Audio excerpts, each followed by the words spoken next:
আজকের ভিডিওটা পুরোটাই অন্যরকম। আজকে আমি চলে গিয়েছিলাম দাইহাট। আর এই দাইহাটে রাস উৎসবে এত পরিমাণ ভিড় হয় আর এত মানুষের ঢল নামে, তোমরা না দেখলে নিজের চোখে বিশ্বাস করতে পারবে না।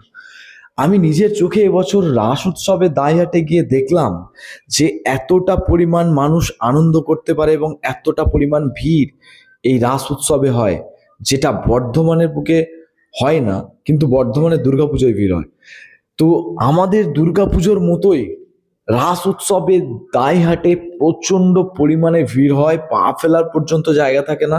এবছর একটা আলাদা রকমই অভিজ্ঞতা পেলাম এই দাইহাটের রাস উৎসব থেকে। যারা যারা এখনো পর্যন্ত দাইহাটের রাস উৎসবে যাওনি, পারলে সামনের বছর 2026 সালে একবার হলেও রাস উৎসবে ঘুরে এসো। কারণ এখানে শোভাযাত্রায় যে আনন্দ আর যে উল্লাস হয় ভাই, জাস্ট বলার মতো না।